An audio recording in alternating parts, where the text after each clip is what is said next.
Pando, kill the beat. I don't know who, somebody need to hear this. Y'all don't speak Hebrew, that's Yiddish.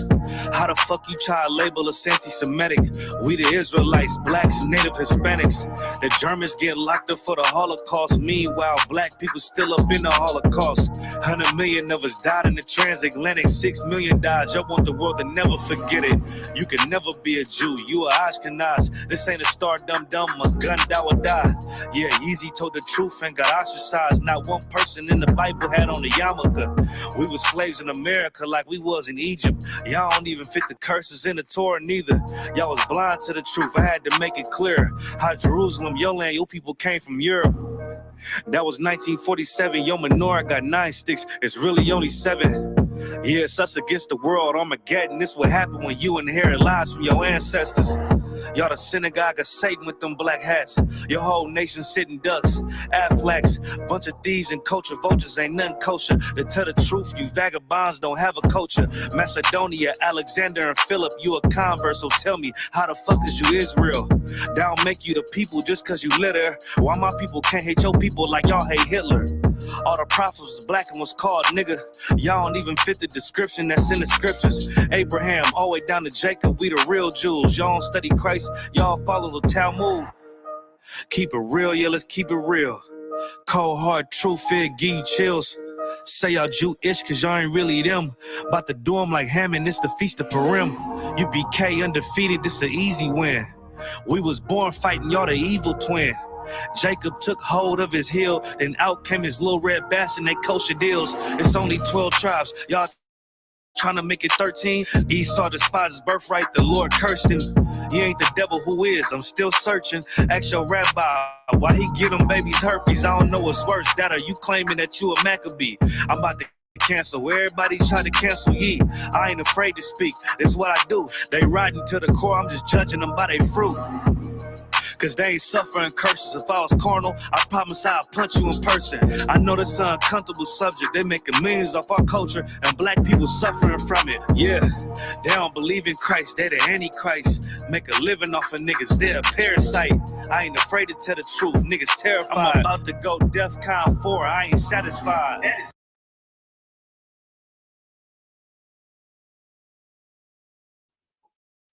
I'm in there. All right, Most High Christ. Hey, shalom. Yahweh Shem Yahweh Shah Brak a thumb to the men. Shalom. Yahweh Shamar Allah Ta'ala Shem Yahweh Shah to the sisters. I'm Priest and Officer 5000. Priest and Officer 5000 Matazwa with the I.S.U.P.K. That's the Israelite School of Universal Practical Knowledge under the commanding GEN.YAHANNA. We started off 125th, 1 in West Harlem, New York. And we've been doing this since 1969. And that's bringing the truth to the so-called blacks, Hispanic, and Native Americans here in the Americas, right? Because contrary to popular belief, we are the true children of God, right? And we're gonna get into it because the world is taught us and conditioned us and groomed us. When I say groomed us, it's funny how what the world has done. When I say the world, because we're scattered in the other nations, but the world has come together, and what they've done, they have groomed us to be wicked. They have groomed us to be to move contrary to the Most High God, right? And not only did they groom us to do that, but they also groomed us to be respective of person. What I mean by that, status. Your status, based on your status, it creates this atmosphere. I treat you a certain way. Why? Because everybody else treats you a certain way, so I feel obligated to treat you the same way. But I promise you, being a priest and officer in the school, and before I was in the school, I didn't care what your name was. I didn't care how famous the world made you. To me, you were still a regular person. You put your pants on the same way I put my pants on. You still go through the same drama that I go through, right? But contrary to that, as a unit, we've been groomed, right? You hear the name Usher, women looking and ready to scream. You hear Beyonce, same thing for the dudes, right? We've been conditioned and groomed to treat these people a certain way. Then we see a person on the side of the street or a regular smuggler, we treat the brother like an NPC, a non-playable character. Hey, bro, you can catch these hands any given Sunday, right? We out here, we've been groomed to be respective of certain people based on certain statuses. And we see it even in when I say our law, the law of America. America shows us this every day, right? The social injustice, what they call justice, and all of it really comes down to is respect the person and how much can you pay me to look the other way. right? How much can you line my pockets to get up out of this jam? Right. Right? Or how do we know this? Because to this day, our brothers and sisters are getting locked up for the most craziest things. Now, some of them, they deserve to be there, but when I say small things like tickets, right? And for some, child support is crazy. When I say crazy, is that they sitting here and they locking brothers and sisters up because they all about unjust enrichment, right? Lining their pockets. But yet the world knows for sure, right, that there was an island. I'm just gonna talk about this island real quick, and we're gonna jump back to P. They know about this island, right? And they know who all traveled to this island, Right. and they know what was happening on this island, right? It wasn't Walt Disney of Epstein. No, it was crazy stuff going on in this island, right? And they know it had to do with harming little kids. But I've yet to see anybody be held accountable. What they did do is they silenced both the two people who could be the biggest witnesses to everybody who's been there and point the finger, right? But yet, for some reason, when it comes to a regular smuggler, NPC person, oh, it's all types of eyewitnesses that just pop up out of the just out of nowhere. Yeah, I seen them. I ain't never seen this dude a day in my life. Lock him up. We got an eyewitness that say they saw him here. And all they do is they just find somebody who has a bad rap or a bad sheet and say, hey, man, if you don't lie and say that you saw this person here, we're going to go ahead and lock you up and throw away the key. Right. Right? Why? Because the system is against our people. That's why the scriptures declare it. One nation should be above and one nation should be brought low. We've been brought low. That's why we fill up the ghettos. That's why we fill up the hoods. That's why they call it a trap for a reason. Man, we in the trap. If you understand anything about a trap, anything that's caught in a trap, the intention is that it dies. So the thing is, how do we get out of this trap, right? How do we get? Well, we got the answers here in the school, right? We're going to teach you how to get up out of this trap. We're going to teach you how to love one another the way the scriptures declare, because this is how you are going to uplift one another, right? Just the same way the wicked lifted the head and crowned somebody to be king over them. And guess what? The righteous got to do the same thing. The righteous got to come together. The righteous got to do what the scriptures declare, right? But we're going to go ahead and get it in regards to respect of a person. Before we do that, though, go ahead and pop that up again for those y'all not gonna be able to see it on TikTok, but go ahead and pop that video real quick of P. Diddy, because it's footage of him laying hands, right? Look like Mike Tyson in there, like a UFC fighter, right? Video footage. I mean, it's almost in 4K.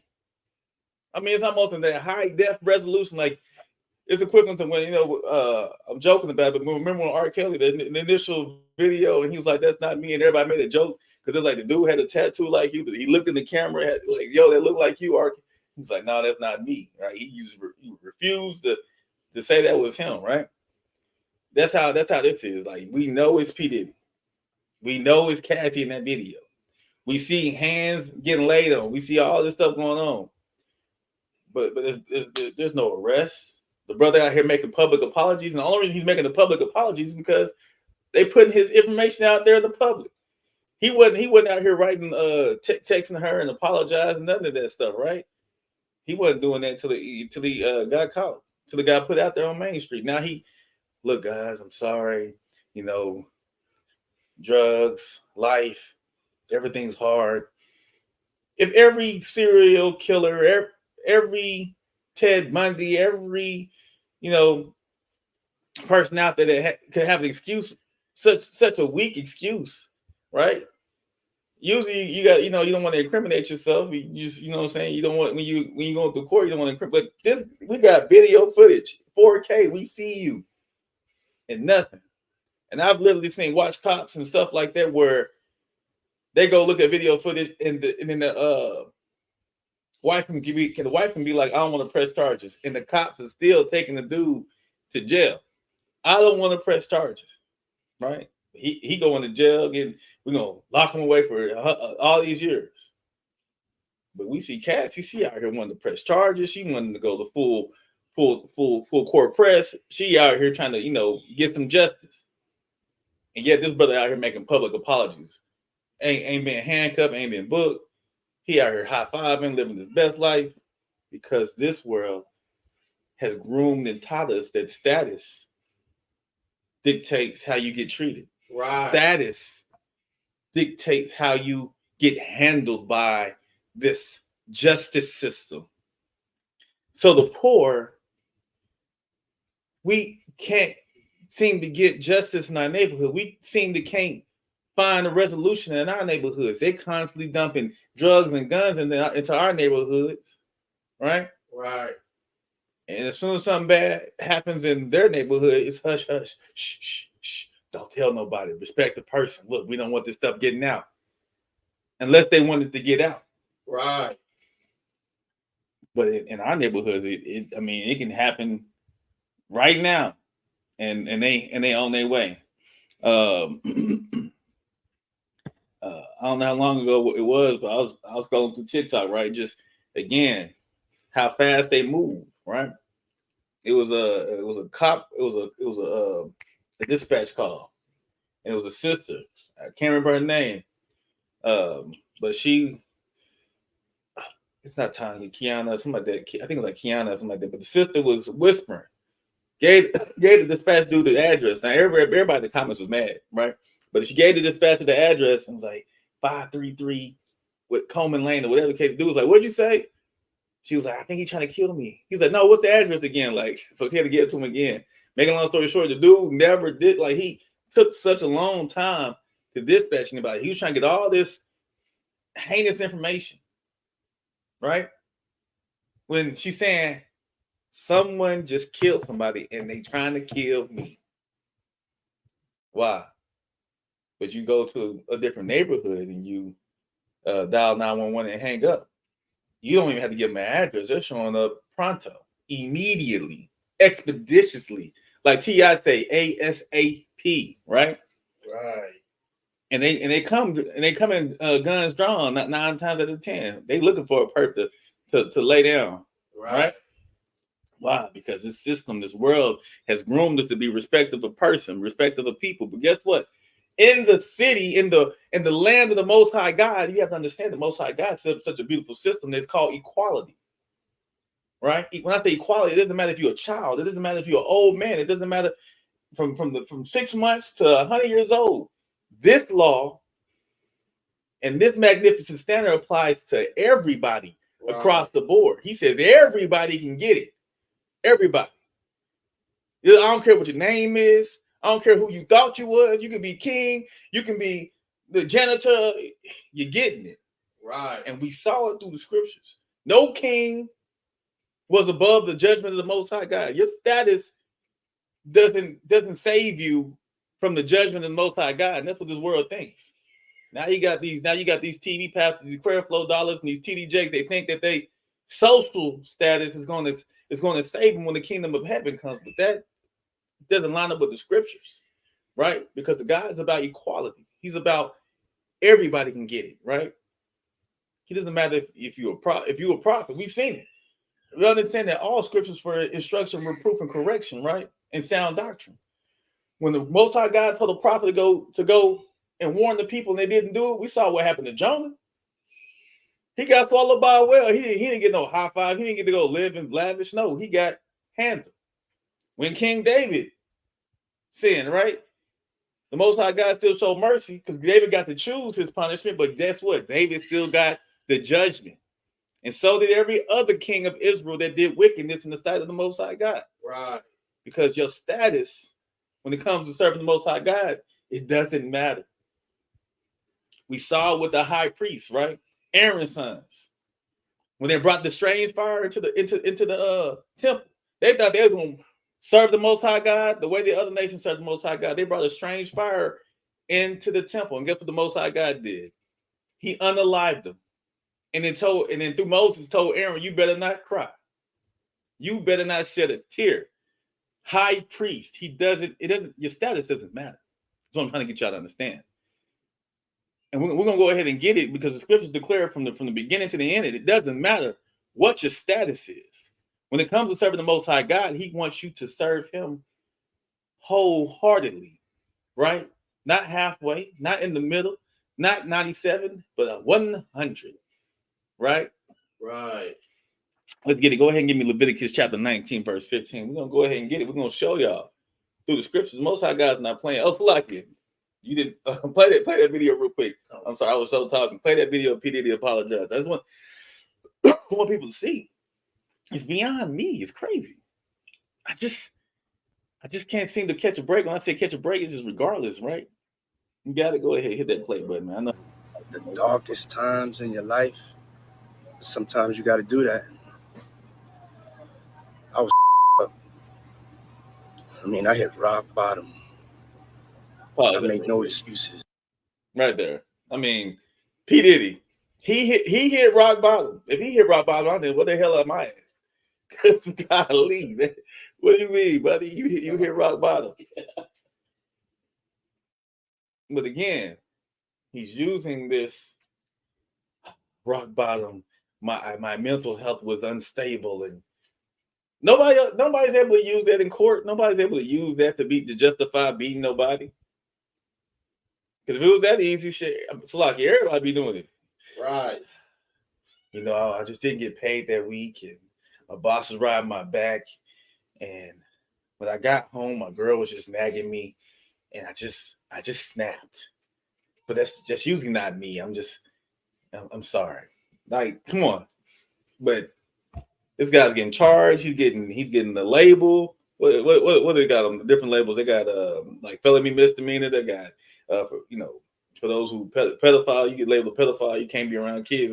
They label you so that if you ever do anything later on, they can use that label to throw the book at you. But man, we see where you've been labeled assault, battery, third degree, second degree, my guy. So we're gonna have to go ahead and I see you tied up, but we're gonna have to trust everybody else here that you was beating somebody up, man. You gotta go ahead and go to jail, right? Right. But again, P. is still out. P. is still living his best life, and he tried to get on the he went live, like the scriptures declare. You know, when the wicked want to look a certain way, they'll go out here and man, they'll paint themselves to be horrible. You know, like even with life has just been hard. Dude, you just other dads saw you a bottle popping and waves on crisp, and you had your shades on. You like, take that, right? You was at their bad boy for life. Right. All of a sudden you get caught up. You was like, man, let me just wake up, not brush my teeth. Let me mess my hair up real quick. And man, life has just been hard for me. No, come on, man, stop playing with me, right? Right. This world's crazy, man. Go ahead and read what you got in Leviticus for me. Leviticus 19:15. Let's see how magnificent the Most High God is when he comes to dealing with his people and the judgment, his judgment, right? Come. Go ahead. Leviticus chapter 19, verse 15. Ye shall do no unrighteousness in judgment. So thou shalt not respect the person of the poor, nor honor the person of the mighty, but in righteousness shalt thou judge thy neighbor. So the Most High God's letting us know. He says, "You shall do no unrighteousness in judgment." But this world is full of unrighteousness, right? This world doesn't care about being righteous. They just care about being right. Even when they're wrong, they want to be right, right? He says, "Ye shall do no unrighteousness in judgment. Thou shalt not respect the person of poor, nor honor the person of mighty, but in righteousness shalt thou judge thy neighbor." So if a poor person and a mighty person came together and said, "Hey, this person's at fault," like a poor person says, "Hey, this mighty person, he wronged me," and this mighty person says, "No, I didn't," you can't look at that mighty person and be like, "Man, I believe you." Hey, man, poor man, you're wrong. I know this mighty man will never do anything like that, right?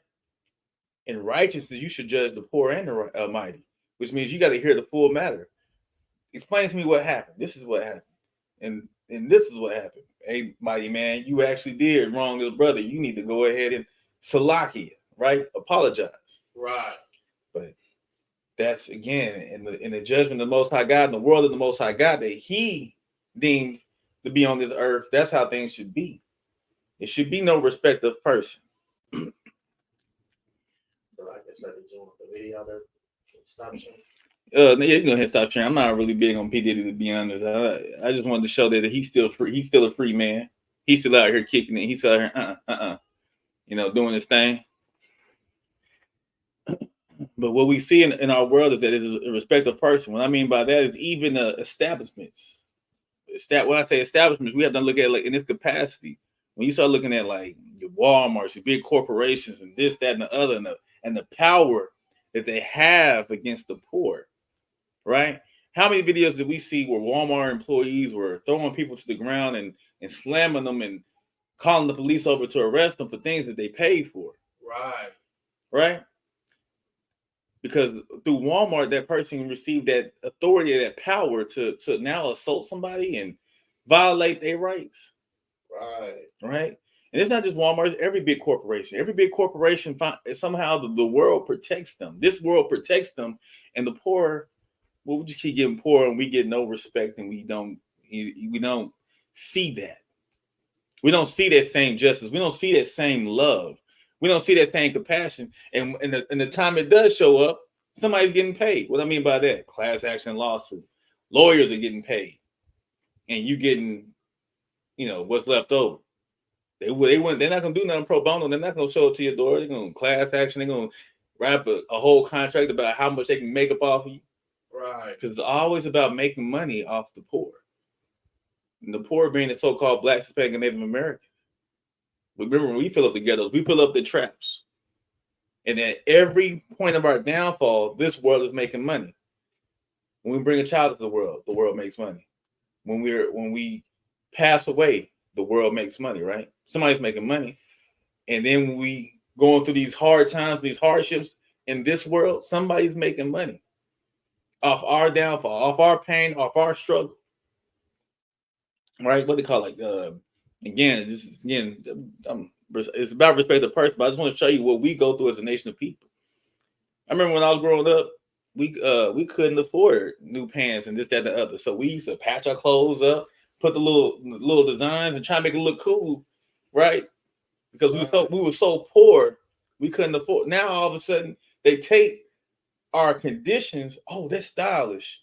Well, let me take that and turn it into a fashion. Right. So now my downfall, my hurt point now becomes a place of your fashion and you making money. Now we're gonna sell jeans like this. We're gonna sell jackets patched up. We're gonna scrub them up and make them look just like the clothes they wear, because even when we're at our lowest, we still the salt of the earth. We still the most stylish. We styling, profiling. Everybody want to be us, even at our lowest. Right. But they don't want to go through what we go through in our lowest, right? They just want to be able to rock the clothes and say, "Look, don't I look like dude?" Because no, man, right? But again, man, we struggling. We out here hurting. Why? Because respect of person. Right. Respect of person. This world it has it big, right? But not in the Bible. And this is what we have to understand, so-called Black man, Hispanic man, and Native American man, is that God doesn't care what your status is. You better stop following people because of the status they got. Oh, that's T.D. Jakes. He's a multi-billion.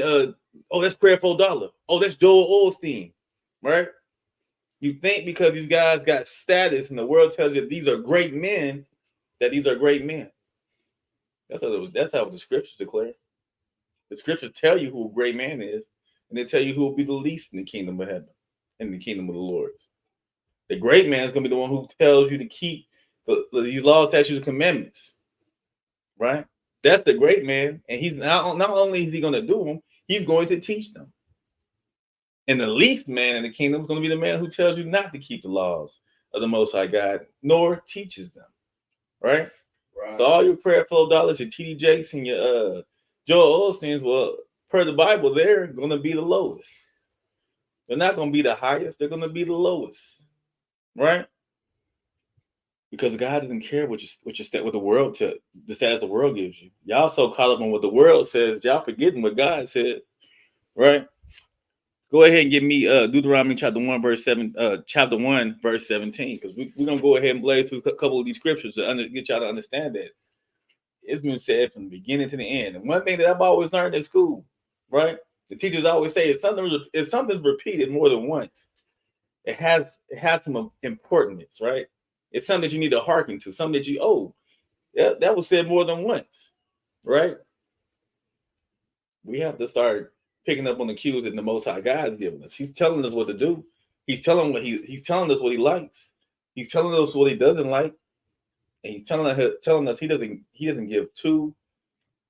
He don't give nothing about who you are. He don't care if you put king before your name, noble before your name, congressman, president, top dog in class. Like, he don't care what title you give yourself. He got the last day, right? He the one rocking this. Go ahead and read what you got for me. Deuteronomy chapter 1, verse 17. Ye shall not respect persons in judgment, but ye shall hear the small as well as the great. Right. Ye shall not be afraid of the face of man, for the judgment is God's. Right. And the cause that is too hard for you, bring it unto me, and I will hear it. Right. So again, it's not about respect of person, right? Go ahead and give me Deuteronomy chapter 16, verse 19. Because again, this is the next thing we see in this world, right? Again, we see God says, I don't care about title. You better hear the full matter, and you better judge righteously. If you don't judge righteously, then you're gonna have to come see me. Right. Go ahead and read what you got. Deuteronomy chapter 16, verse 19. Thou shalt not wrest judgment. Thou shalt not respect persons, neither take a gift, for a gift doeth blind the eyes of wisdom, and pervert the words of the righteous. Right there. So he said, don't take the gift, because even taking the gift pervert, right, the words of the righteous. What does that mean? We all understand how it be. When I say how it be, we have a sense of loyalty. We have a sense of how you say it. Well, that's my brother. Well, that's my sister. I gotta be on their side because they was down for me on Elm Street. I gotta ride with them because they gave me this when I was at my lowest. But you have to understand, God don't care. He says you better judge righteously, because gifts cloud the mind. And I've seen it. I'm gonna break it down even to the workplace, that aspect. I don't know how many times I've been at the job and been promoted to manager, and because I've been promoted to manager, the ones who promoted me to manager feel like I have some sense of entitlement or duty, a special duty unto them. Like, hey man, I gave you manager. I'm paying you this much. I just need you to be on. I need you to rock for me, brother. I can't rock for you. I came in here to do a job. Now you promoted me based on my skill sets and how I move. But what I found out in this world, that's not how they do it. They promoted based on friendship, companionship. When I say companionship, when they look at you, they saying, hey, will this person rock out with me? Will they be down for me? Will they fit the team dynamic? Because it's all about creating a team dynamic. And they want everybody to be in the same mindset. That's all it really comes down to. You don't have to know anything to be a manager. They just want to know, we'll teach you all that. We just want to know that you're gonna be down for us when the time counts. Right. Because that's how this world works. What is it called? Quid pro quo. I scratch your back, you scratch my back. Hey man, I take care of you, you take care of me. And we don't just see it in the capacity what I'm talking about when I say promoted to manager. Where else do we see this? We see this real big in within the system that was created to protect us.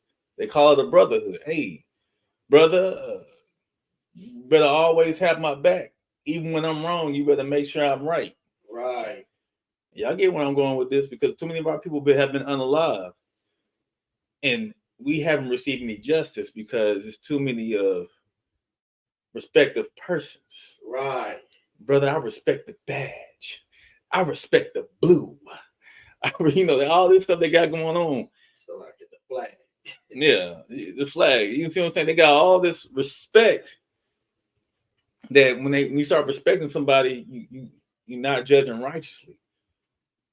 And these gifts only make it even harder. The scriptures declare it. God knows man. He created man. He knows what man struggles with. So you out here receiving gifts. Understand when you're receiving gifts, you already know what that person's requiring or asking of you. Hey, I'm giving you this gift, but when the time comes, I need you to turn a blind eye. I need you to look the other way because remember, I gave you this gift.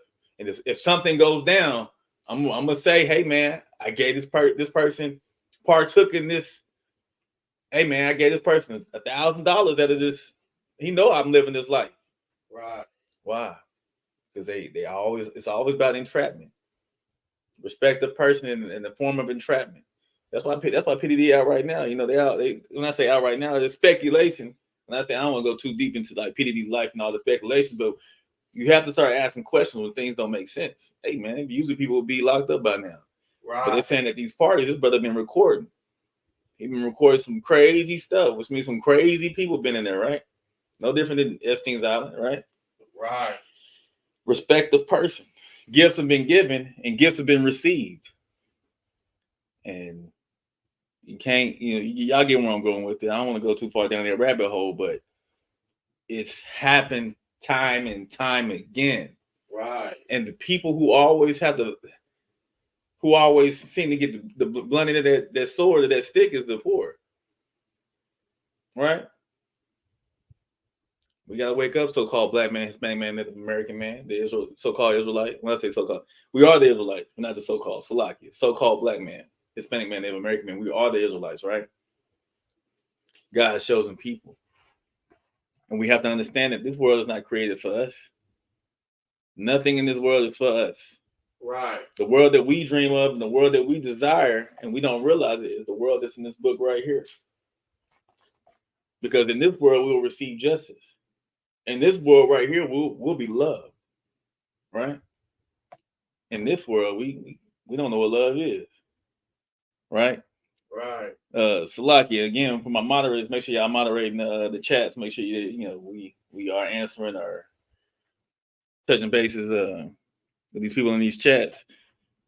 Real quick, give me 2 Chronicles, chapter 19, verse 17. And this is going to again touch on respect of person and gifts, because we're just going to rock through it real quick. Because for some reason in this world, the man of value is a man who net worth, right? When I say net worth, all his worth is it's comprised of what the world says he's worth. This person's worth $5.2 trillion. So then the rest of the world says, oh my God, this man's worth $5.2 trillion. Status, right?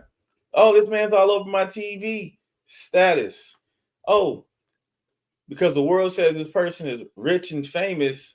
This person must be rich and famous. Oh my God, I need to get a picture with them because they're rich and famous. I need it for my Instagram so I can become rich and famous. And so everybody chases this idea and this ideology of rich and famous, not understanding that the world gives these titles. And with these titles come a responsibility. When I say responsibility, they want something from you. You're not just getting this title because you cooler than 2 ice cubes in the winter, right? Right. They doing it because they want you, and they're doing it because they like you, and they want something from you, right? There's been too many people in the, when I say in the industry in this world, has been used like stair steps. Hey man, I need to catapult my career, right? You're not getting that title. You're not getting rich and famous unless you out here selling your soul. When I say selling your soul, you out here doing the devil's bid. You're not out here trying to do what the Most High God wants you to do, right? So again, we're not supposed to show favor to prospective person or receive gifts. Go ahead and read what you got for me. Con. 2 Chronicles chapter 19, verse 7. No, chapter 16, verse 19. No, sorry. 2 Chronicles, yes, right. 2 Chronicles chapter 19, verse 17. It's like it. That's what we want to be. So in verse 11, I think he's looking at verse 7. Go ahead and read what you got for me. Con. 2 Chronicles chapter 19, verse 7. Wherefore let the fear of the Lord be upon you. Take heed and do it, For there is no iniquity with the Lord our God, or respect of persons, nor taking of gifts. Right, Salaki, it is 7. Yeah. So again, it says, let the fear of the Lord be upon you. What's the fear of the Lord? Keeping the commandments, right? That's the fear of the Lord. He says, let the fear of the Lord be upon you, and take heed and do it. Do the commandments, right? For there is no iniquity with there's no sin when you serving the Most High God. If you're doing what God wants you to do, there's no sin. You're not sinning, right? You win it. But there's no respect of person, nor taking of gifts. There's no gift giving. There's no, here's a present, my guy. And so what we have to understand is we gotta be far from gift giving. We get so caught up in the worldly things. When I say worldly things, those are worldly things. What you have to understand is that at one point, the only person that was receiving gifts was the I can't say king. What would they call him, like Pharaoh and stuff like that? These people and everybody in their house, they would celebrate the birth of their, I guess you would say king or their god, right? Because that's how they looked at themselves, as being God. And to show tribute to this God, right? Ra, all of them, they were considered gods. You would take gifts to them. No peasant was celebrating birthdays, let alone passing gifts to one another. It was all gifts and tributes was going to this God, Ra, or whatever, Nimrod, sun god, all these different things, right? So now we as a nation of of people, he's letting know, hey man, we're not a nation of gift givers. We ain't out here just because God knows that giving gifts clouds judgment. So giving gifts cloud judgment. The last thing I need a righteous nation to be doing is giving gifts, because I don't need clouded judgment. I need everybody to be on the right up, Right. the right and right, 10 toes down, out here serving out judgment the way it should be served, right? Right. But he understood that the giving of gifts clouds the minds. Right. Give me Ezekiel chapter 3, verse 17, because I want to hit on this, because the thing we have to understand is that the scriptures declare us to warn the wicked, but it also tells us to warn the righteous, right? So what's the God letting us know? He says even the wicked obviously are definitely falling, right? They're failing at what the Most High God wants them to do. But he's saying that even it comes a time that even the righteous may fall short. The righteous may stumble and get off onto the wrong path, right? They might be out here doing the boo the food, right? Not realizing they out here doing things unto their own understanding and doing things based off what they feel is right versus what the scriptures declare. Right. And I say this because I see a lot of Israelites. When I say Israelites, see, everybody, I'm put it like this. Everybody wants to be right and nobody wants to be wrong. And that's the scary thing about it. Right. Scriptures say, let every man be a liar and let God be true. Remember that the prophets spoke. They didn't speak of their own tongue, but they spoke based on the spirit the Most High God put on them. They were moved to speak and say these things. Right. And so a lot of men they step into a status. Remember, we've been groomed to think status, right? And they begin to get this following, or they begin to get this status that they feel like they've earned the privilege to say whatever they want to say. They've earned the privilege to now speak from their own heart and their own mind and say and slap God on it, because that's why I realize that every wicked person does. Nobody wants to be wicked. Right. If you look at the intention, when I say the intention, of course, wicked people are wicked, but they don't want to be seen as being wicked. Right. It's the weirdest thing in the world. Like, dog, you out here doing the most horriblest things, but you want to be like, you want everybody to see you as Israelite. Like, you want everybody to see you as yo boo-boo don't stink. Right. And that's what we see with P. Diddy, and we see with all these other big artists and big people, that they want to do wicked things, but they want to be seen as this perfect being. I do no wrong. I'll harm no one. I'm good, right? I don't know what it is, but I've seen a lot of Israelite brothers, and there's something about the word God. Everybody want to use the word God in the blanket format, but these Israelites, they want to take God and say, God this and God that. Brother, you're out here still doing things that's not pleasing to the Most High God. You can't be in the spirit of the Most High God if you're moving contrary. Right. Right. If you speak in division, when I say division in the capacity of, nah, brother, I can't deal with you, brother, this, that, and third. I know here in this school, Commander Rihanna has always sent out an invitation. I always share that church out an invitation to all Israelites to every barbecue, every Passover, every feast that we done had. Right. It's been an invitation sent out to all Israelites. But I get on Facebook, I get on these other platforms, and those who are claiming to be a child of God they're speaking nothing but separation. They're speaking nothing but from their own ideology. I would never. Well, you can't be of the Most High God because now you're not speaking the scriptures. Scriptures don't declare that. Right. And you showing respect of person. Right? You don't want to be humble. When I say humble, I'm gonna go ahead and say this for all. And I say all for those who, when I say Israelites, the scriptures declare that we want the righteous, and the scriptures say this, right? Because this is what I see with everybody. Everybody wants to take the high seats. Right. Christ spoke about this. Everybody wants to. They come in, they want the high seats. The Pharisees, the Sadducees, everybody want the high seats, right?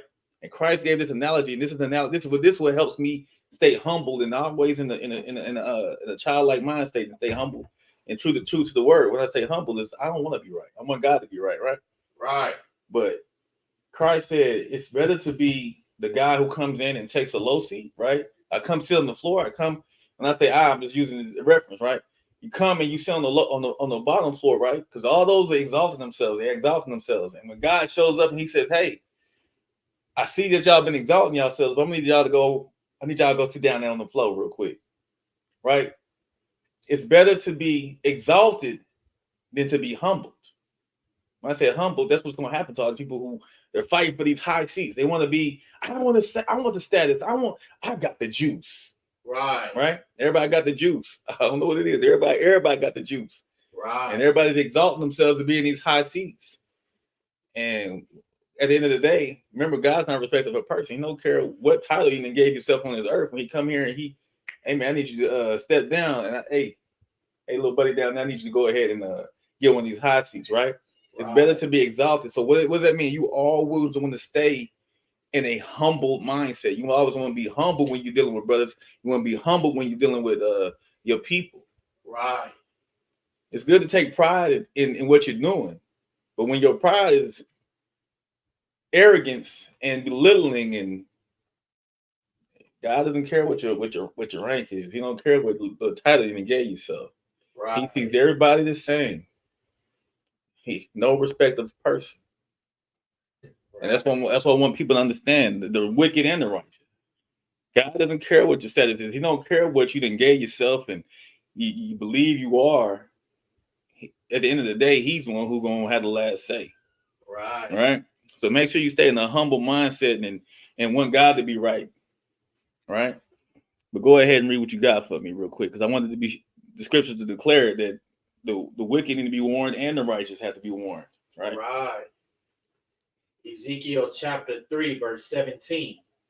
Son of man, I have made thee a watchman unto the house of Israel. Therefore, hear the word at my mouth. Right. And give them warning from me. Go ahead. Verse 18. When I say unto the wicked, thou shalt surely die, and thou givest him not warning, nor speakest to warn the wicked from his wicked way, right, to save his life, the same wicked man shall die in his iniquity, but his blood I will require at thine hand. So most of our guys say he's not playing. When I say playing with these priests and prophets, we got to understand we have a job to warn the wicked. Why? Because if that wicked man dies in his sins, right, and we don't warn him, his blood will the Most High God require at our hands. He'll say, "Hey, prophet, how come you didn't warn this? How come you didn't warn this wicked man to stop doing his wicked ways? Didn't I send you out here to do this?" So it's better for us to go out here and warn the wicked. So when we warn the wicked, we no longer held accountable. We say, "Hey, thus said the Lord, you shouldn't be doing that." The wicked man has an obligation to either oblige and say, "Hey, you know what, Salaki, I'm not gonna do that no more. The water, the Most High God for sending you out here to warn me," or you're gonna be like, "Nah, I'm gonna keep doing what I do." if he turns away, right, and starts doing what the Most High God said, congratulations, the water of the Most High God for having mercy on him. But if he continues in his wickedness after we warned him, the Most High God no longer requires his blood at our hand, because we've done what we were required to do as priests and prophets, and we warned that brother, right, or that sister, that hey, we shouldn't be moving this way. Thus said the Most High God, right? Because every priest and prophet has a duty to warn his people. That's in the scriptures, right? Go ahead and continue reading.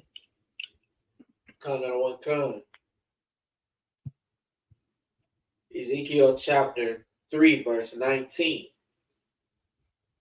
Yet, if thou warn the wicked, and he turn not from his wicked, from his wickedness, nor from his wicked way, he shall die in his iniquity, but thou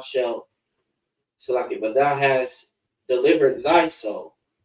There it goes, right there. You have to, if the wicked dies, if you warn them, you have delivered your soul. You good. God no longer requires his blood at your hands. You've done what you're supposed to do, right? Go ahead and continue reading. Come on, Ezekiel chapter 3, verse 20.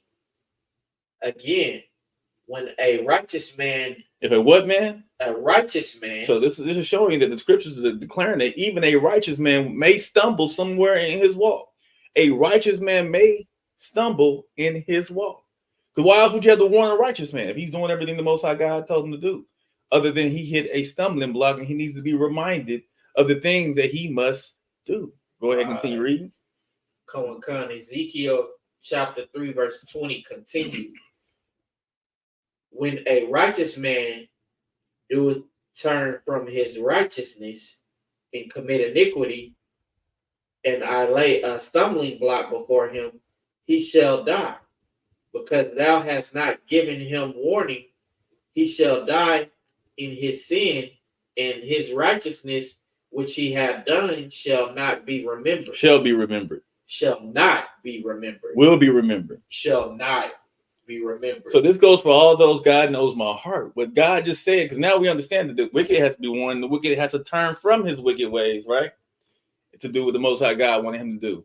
Now, when the righteous is warned, if the righteous person sins, right, and the Most High God lays a stumbling block before him and he dies in his sin, all his righteousness, everything that he's done right in the sight of the Most High God will not be remembered. It will not be remembered. So this whole idea of God knows my heart, he knows I'm trying. No, God says, hey, I'm not a respecter of a person. Wicked, righteous, hey, if you're not doing what I want you to do, the wages of sin is death, right? And the other place we see this in the scriptures, right? So the scriptures, everybody say, oh, all the Pharisees and Sadducees, all of them hated God or hated Christ, right? That's hearsay. When I say that's hearsay, you have to understand that God has showed us every aspect and every person. When I say there's no new thing on the earth. When I see somebody out here doing certain things, it's a certain spirit that they match, right? They fall into that category of that spirit. Brother, you got sister, you got a Jezebel spirit. Hey, brother, you got this spirit. Hey, you got this spirit, right? And we see that it was a righteous man. When Christ showed up on the scene, there was one righteous man that was very inquisitive. He didn't have the same spirit as the other Pharisees. He wasn't moving with that same snake-like mentality. He was actually intrigued, and he was inquisitive. The only thing that I could say that the brother was wrong, he was. I'm not gonna say he was ashamed, but he was ashamed. He was meeting Yahushua in the midst of the night, asking questions, and that was Nicodemus. Right. And what do you mean, be born again? Can one return to? Brother was inquisitive. He wanted to get that truth. He wanted to get that game because he understood who Christ was. That was a righteous man being warned. All the other righteous men were warned. They was like, nah, we still good. We 10 toes down. Hey man, you still got my back? Yeah. We're gonna go ahead and set Christ up, right? But Nicodemus is out there inquisitive. He's out there trying to learn. He out there, and Christ giving them the game. Why? Because Christ was warning he was warning the righteous man. Right. So we got to see it in the scriptures.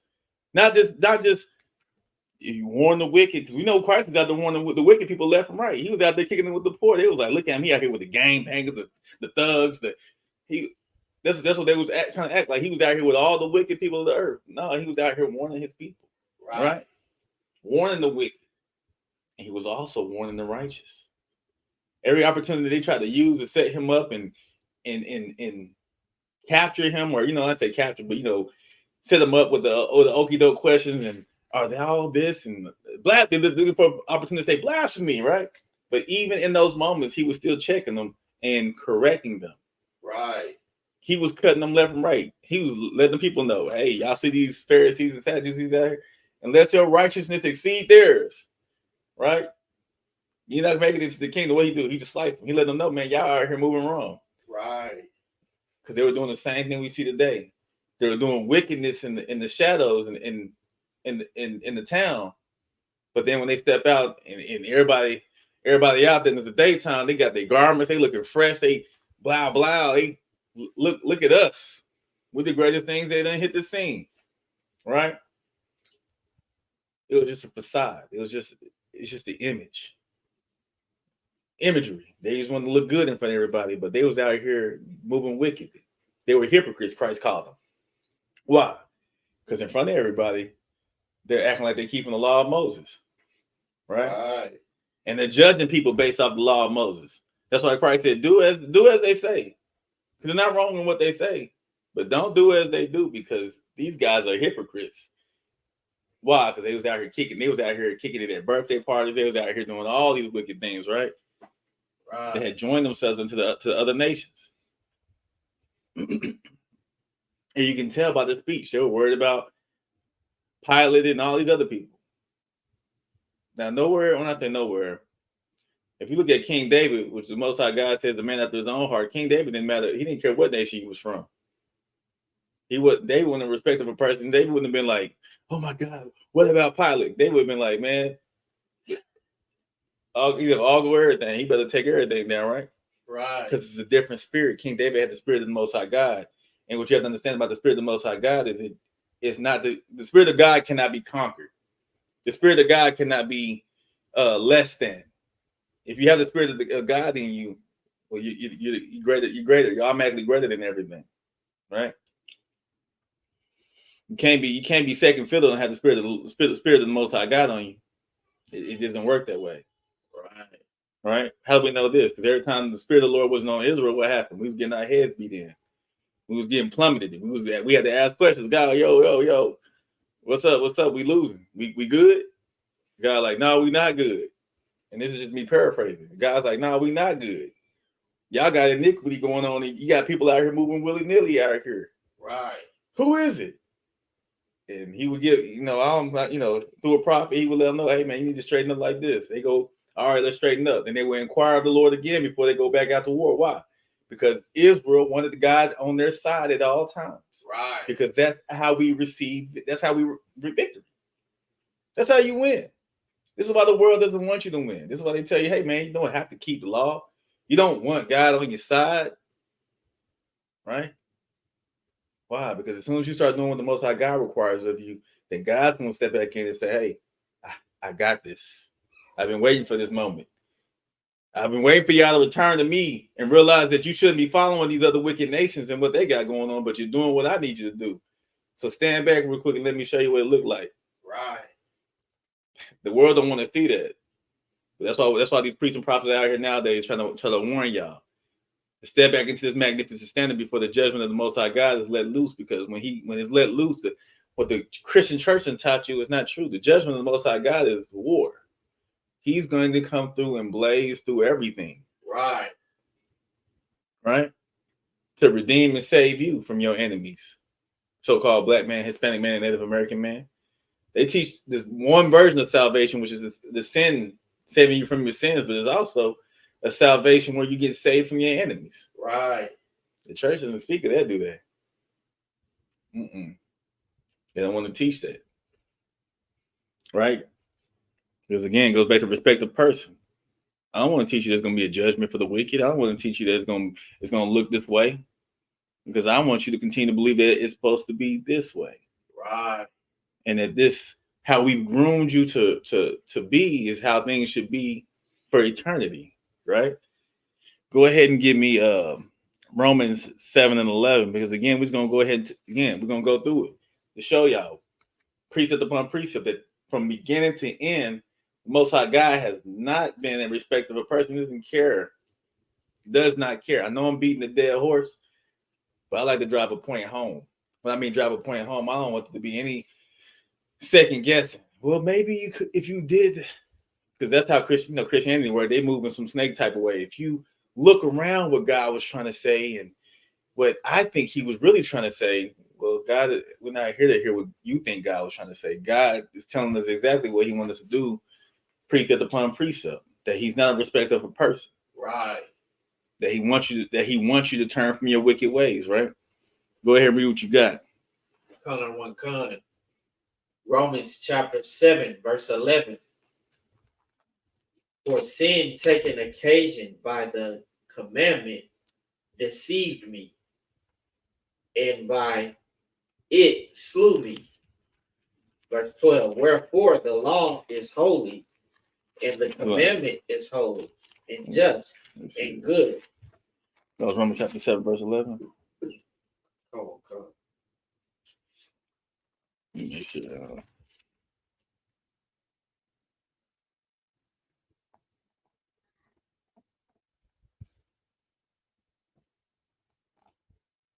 Go ahead, continue reading from me.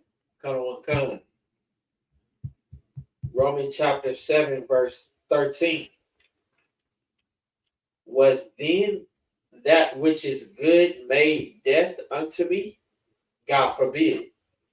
But sin is Go ahead, continue reading.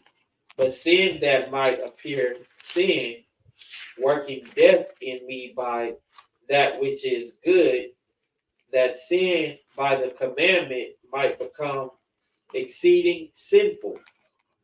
Verse 14. Pause right there. So again, sin is a form of wickedness, right? When I say wickedness, we have to understand that this is how this world moves in their capacity. I'm gonna read it again one more time. It's not the spot. Go ahead and read Romans 2 and 11, but I'm gonna read this real quick. But he goes that Most High God. So it says, for sin taken occasion by the commandment deceived me, and by it slew me. Because what happens is, no, we good, my guy. Oh, we good. It says, for sin taken occasion by the commandment deceived me, and by it slew me. Because so many people looking for an occasion, that's how this world works. Looking for occasions, right? And by taking occasion by the commandment, it deceived them, and by it slew them. Wherefore the law is holy, and the commandment holy, and just, and good. Verse 13, was then that which is good made death unto me? God forbid, but sin, that it might appear sin, working death in me by that which is good. That sin by the commandment might become exceeding sinful. And so what he's saying is what we were doing when I say seeking an occasion, taking occasion by the commandment, is that there was a commandment. When I say commandment, we understand that Yahweh fulfilled it, but you have the sacrificial law, and I think that's Leviticus chapter 3 through 7. It talks about different sacrificial law, like your law of oblation, your law of this, but all of it has to do with sacrificing, right? And so what we did, we see this in the story of Job, while he's getting there real quick, is that we do what we do today, right? And I say what we do today because we stand for people, so-called black man, Hispanic man, Native American man. We look for an occasion to pray, right? When I say pray, we pray like God's a genie, first of all. And and then the second thing we always pray is we pray that he always forgive our sins. Lord, you know my heart, please forgive my sins. Lord, and we all we do is we premeditate sin. It's no different than premeditating murder or premeditating anything else. In God's eyes, sin is equivalent to sin is the wages of death. So now we're sitting here and we're just looking for an occasion to slaughter a lamb. And in the story of Job, Job's children were wicked. They was out there keeping birthdays, and Job was waking up every morning like clockwork. And he was just slaying lambs. Like, I know my kids is out here effing up, right? I know my kids is out here celebrating birthdays. I know my kids is out here doing what the world does. And he was waking up every morning and he was slaughtering lambs to atone for their sins, to atone. And what God was saying, damn, y'all just taking. I gave y'all a way to atone for your sins, but y'all out here These animals about to be extinct, messing with you all, Israel. Y'all are here cutting up, right? Because we're looking for an occasion. We just at this point in the commandments, the thing which was good, that sin, again, that thing which is good, that sin by the commandment might become exceedingly sinful. Because at this point, we're just doing it. Now that Yahweh Shai has come and redeemed us, when I say redeemed us, he made it to where we can be saved and have recompense and forgiveness of sin. Now the world has changed it to, at one point we was cutting lambs left and right. Now they take it and use the word grace. We're under the administration of grace, my brother. We're in a different dispensation. Right. And through that, now sin has, well, we see the world. We see how the world looks. We understand there's no righteousness in this world. Right. Because sin is bountiful through grace. Where sin was bountiful through the commandment. When I say through the commandments, the law of sacrifice, that's a commandment, right? That was a law. So through that law, sin was exceedingly great. We was just doing it. Now Yahweh Shai came, and through grace, we sin has got that much worse because we don't know what we're doing, right? Right. When I say we've been deceived by the world. The scriptures declare it. My people are destroyed due to the lack of knowledge. We getting taught by somebody else how our God want to be served. Let's let that think in real quick. We are being taught how to serve our God by the nations who hate our God. Right. Does that make any sense? And then we claim that to be sound doctrine. My pastor would never lie to me. My pastor, understand that your pastor, he works for somebody. He had to go to school. He got a 501c3. He did all these things, right? He working for somebody. And so y'all out here and y'all just grabbing at it because, again, respect of a person. Because somebody gave this person a degree. Because somebody anointed this person, touched this person. You believe this person to be a child of God. And the scriptures don't declare that. Scriptures tell you exactly how to test the C1. He said, the scriptures say, test all spirits. Many gonna come in my name, but not all of them gonna be right of me. Christ was letting you know, man, this world's foul, foolish. And guess what every church talks about? And guess what they don't talk about? Every church talks about Christ. And some of them, they talk about God. Some of them deem Christ to be God. But every song, it is the sweetest name, right? They all talking about Christ. And Christ, he warned us. He said, many shall come in my name. Many shall come confessing to be of me. And Christ said, I can't do the will of my Father.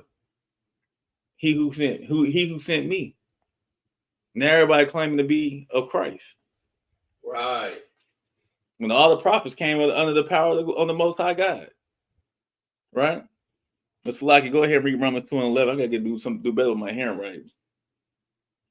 Come on. Romans chapter 2, verse 11. For there is no respect of persons with God. Right. Verse 13. No, that's good. There's no respect of person with God.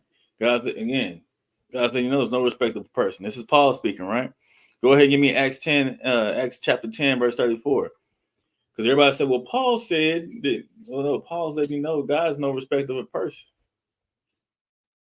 God doesn't care what your rank is. He doesn't care who you are. Right? Everybody want to feel like they have, the world has taught you that this is personal relationship and God personally wants to know you when he personally wants to know why, no. He's no respect of person. Right. Everybody falls under his will. And while he gets that, we're going to touch base real quick on kids. Everybody want to use their kids as an out for a reason for sinning. Well, I just didn't want my kids to be left out. Don't you do it for the kids? What you have to understand is that every wicked day on this earth, they have turned it into a party. Right. They have turned it into a fun fest. Right? To ensure that everybody partakes. right? St. Patrick's Day. You've been groomed since you were a kid. I remember being in kindergarten, waking up from nap time.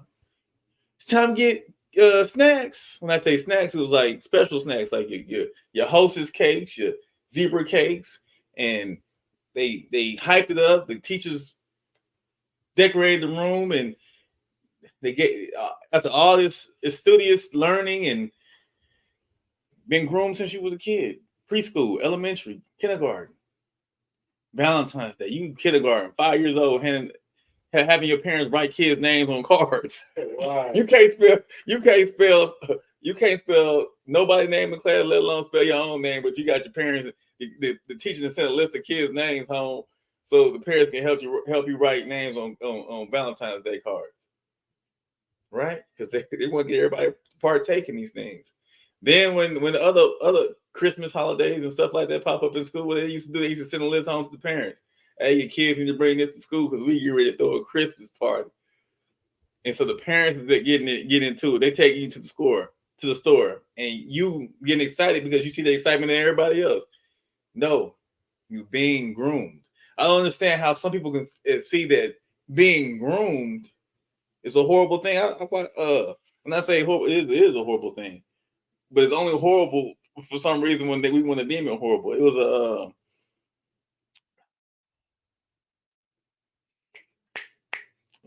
I think it was on Facebook. Like I said, I scroll here and there to get some information. I know everything on the internet is not true, but what it came down to was a man who was like this girl's godfather, right? Something like that. He was like a godfather, and when she hit the age of 18 or whatever the case may be, he like got married, but then they had I think like 3 or 4 kids already, something like that, something weird. And it was like, be careful who you let be your godfather, and talking about grooming and it's disgusting. And the newest thing is teachers. Now I've always talked about it's always be boundaries in school. I've been a firm believer in boundaries and being professional in every area of my life, right? But these teachers have been getting out of hand, right? Because guess what? Teachers are getting a lot younger and younger. Some of them are graduating, coming straight from college, 19, 20, boom, high school, elementary. And so, you know what I'm saying? But not to justify anything going on, but parents and all people are very upset. This is grooming, and I'm with you. I agree with you. I'm there. But why do we pick and choose when we want to dictate what grooming is? When its entire system was created to groom and indoctrinate a certain people, the so-called Black, Hispanic, Native Americans. But I don't see anybody getting upset about that, other than the priests and prophets that in the I.S.U.P.K. Right. We upset. We out here trying to help you, right? But the scriptures declare, it says, the blind shall not see, because you don't want to see the truth, right? And you definitely don't want to hear it. You don't want to hear it. But nobody's fussing about the grooming and indoctrination that happened to us and all the experiments to get us where we at. Right. We psychologically destroyed. We groom beyond grooming can be groomed. Right. We so groomed that we're afraid to own anything. We're afraid to do business with one another because we've been indoctrinated. We've been groomed to move a certain way. Right? But nobody wants to talk about that. Right. And again, that's what makes this reality so scary. When I say this reality, this ideology and the reality that this world has created, because to understand the psychological warfare and the propaganda and all the stuff they've been feeding us this whole entire time to get us to conform to this reality. You got to think about it. You believing in this reality makes this reality even a reality because you're conformed. You're literally like an NPC. It's no different than a video game. I create this video game. The person gonna walk down the street. They're gonna go shop right here. The person they know your moves because they studied you. 400 years wasn't for free. It wasn't just them kicking it. No, they were studying your behavior. They were studying the way you move, studying what makes you, and what it inspires you, what uninspires you, what makes you. They know all that. Right. They groomed you. They groomed an entire nation of people to fear them and not fear the Most High God. Right. It's sad. So like sir, if I may. Go ahead. it's so crazy, this behavioral condition that they put upon us. They did all the studies that it took and did all the spying and studying of the people of God and all these things to see the things that they held the cards at every turn. It's kind of like almost like when your pipes bust, you got to create a water system. Maybe you got water you wash the dishes with and clean. You know, you got to adjust. Right. And the adjustments that they forced us into is having a respective person being one of the components, and all of the other hatred towards ourselves and love towards our oppressor. It's just crazy and heavy how it is when they do that. Somebody want to comment. This always had me dying. Yeah, nothing happened to you. You're free now. It depends on your definition of free. When I say free, you have to understand that free is what they got. When I say they got, when you come and rape, rob, and pillage and unalive and take land that's not yours and then turn around and sell it, that's free. You got that for free. You didn't pay anything. And to say I'm free, no, I'm not free. Because when you're born into a system like the one that's been created, you have to understand it. No Black, Hispanic, Native American is free. That's what they call them, what, no knock warrants and all these things they consider to be privileges, not rights. Right. And these privileges can be taken away. So for the brother that says, "Hey, you're free now," you have to understand, no, we're not free. We're not the free that the Most High God wants. How about that? Right.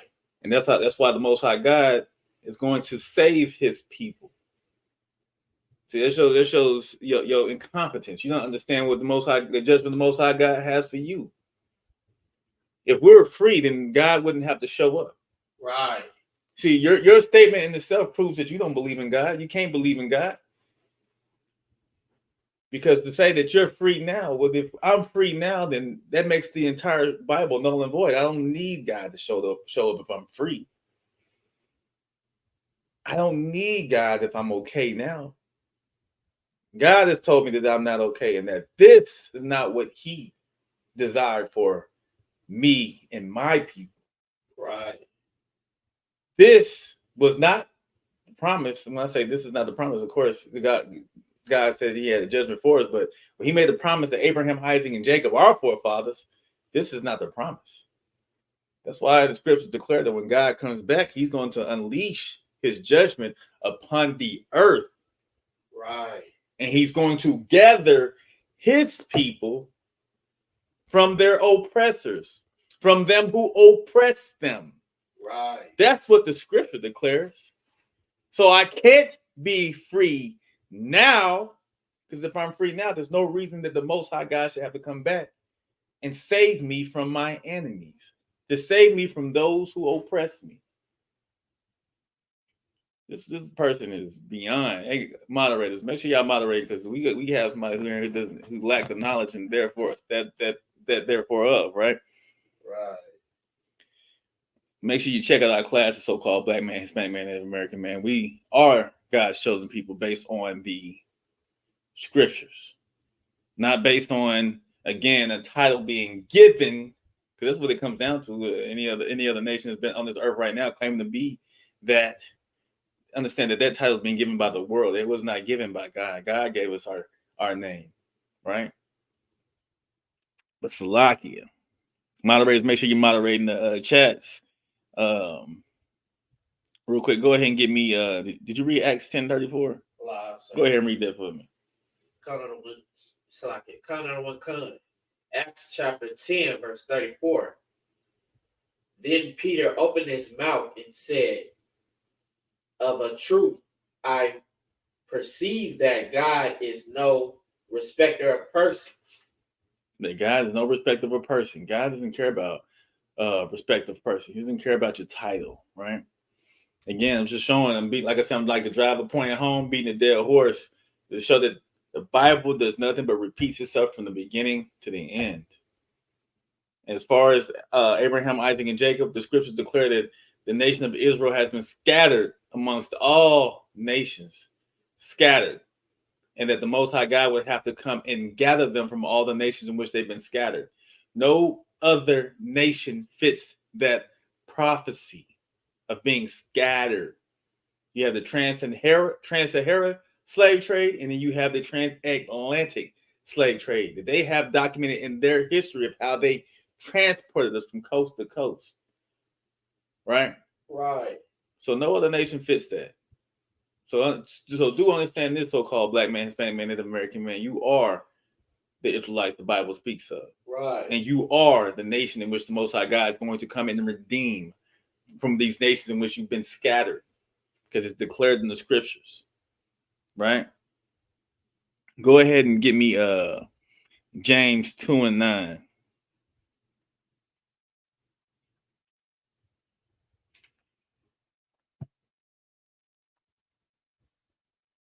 And then and after that, I'll grab the next one while you get that one.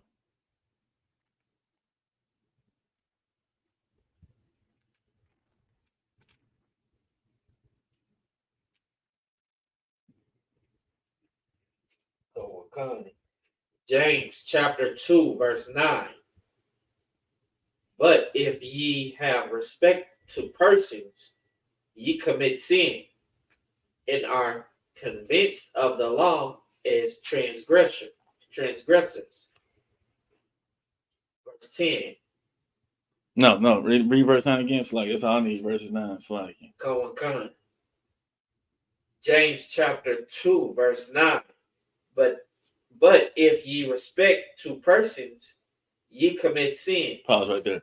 So the scriptures declare, if you are a respect of a person, right? You can't do the judgment. You can't do the will and the judgment of the Most High God if you're a respect of a person. If you're a person pleaser, you can't do the judgment.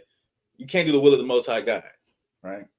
You can't hand out judgment. You can't give proper judgment if you're a respect of a person or a man pleaser. And the scriptures declare, if you're a respect of person, then you are in sin, right?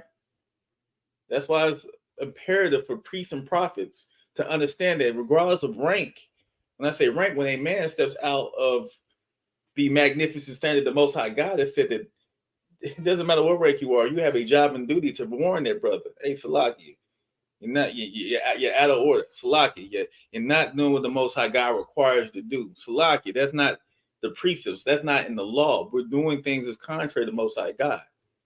That's what it's supposed to look like. This is how we know other nations not of the Most High God.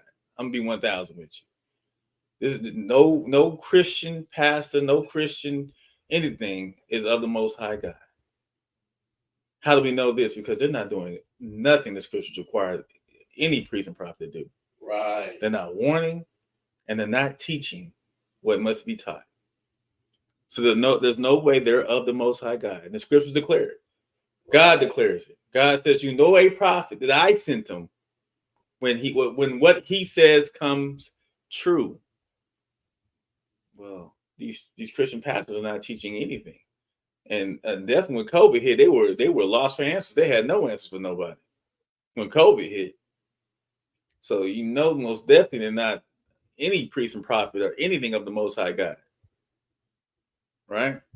They claim to be, which is why they always come up with lame excuses of why everybody has to be saved, because they don't understand the judgment of the Most High God. Right.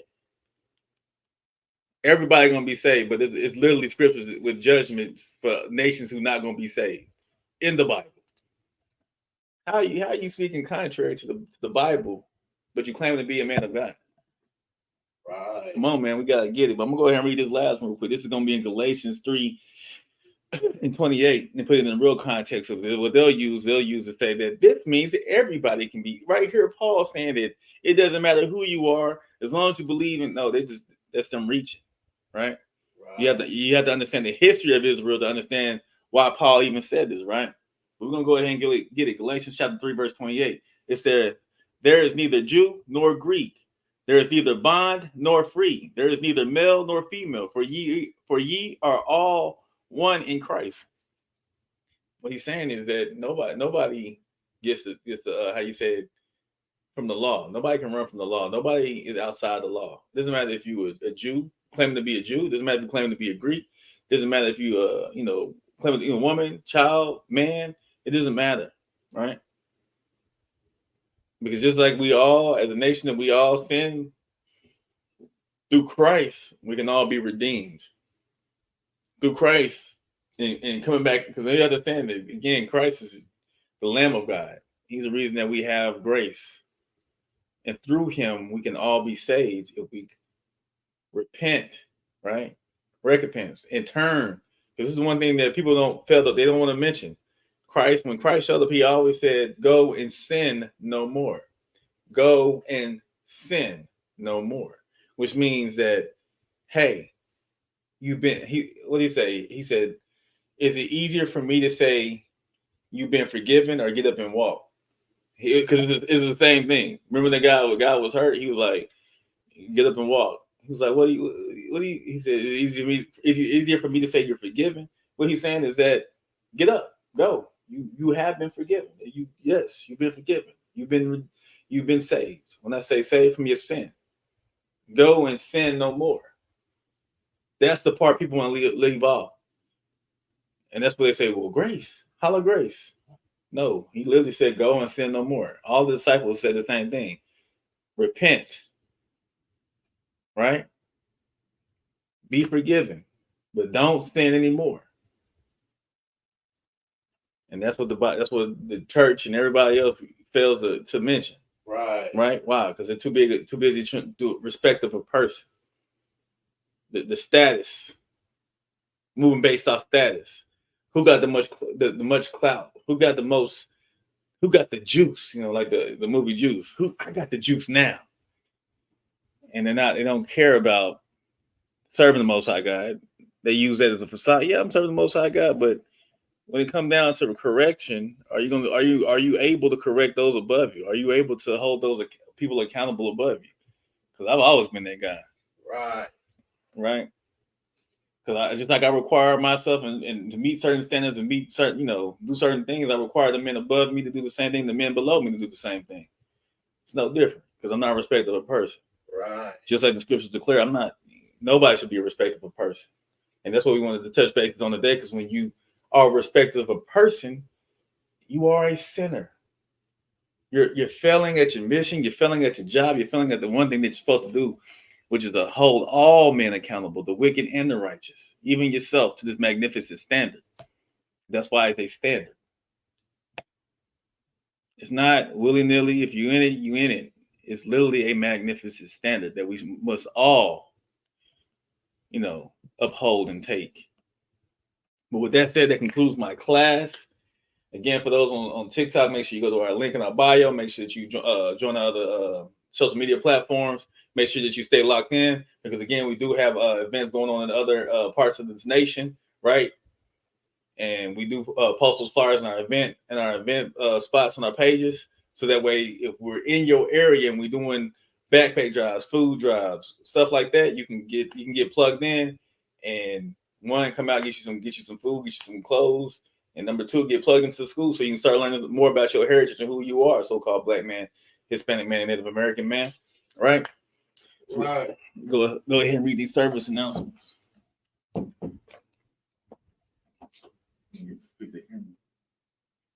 We are the I.S.U.P.K, started at 1 West 125th Street, Harlem, New York. Rule for new brother and sister. When a new brother or sister comes into the school, they are off limits for 6 months. They are to be saluted only. They are here to shed themselves of the world. If they need transportation, the teacher will arrange it. After 6 months, if a brother or sister has an interest in a particular person, he or she must get permission from the head to speak to a brother or sister. There is another 6 months in which the brother and sister will court each other.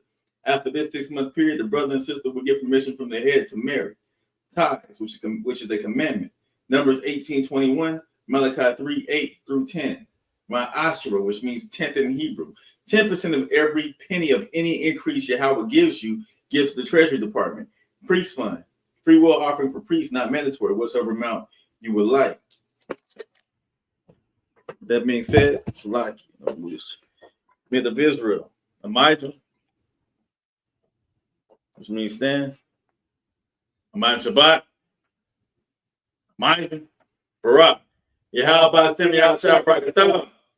That's Matah, Star, courtesy salute to the sisters, men of Israel. Amijah Shabbat, Amijah, Barak, Yahweh Yahweh tomorrow, I thought about Shem Yahshua. Yajimata, class dismissed.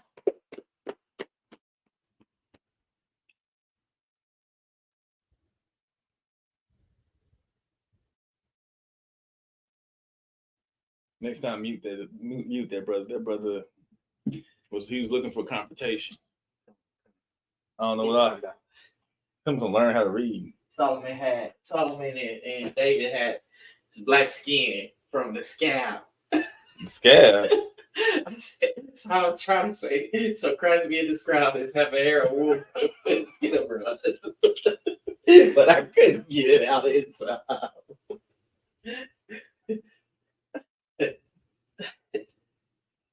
We had 1, 2, 3, 4, 5, 6.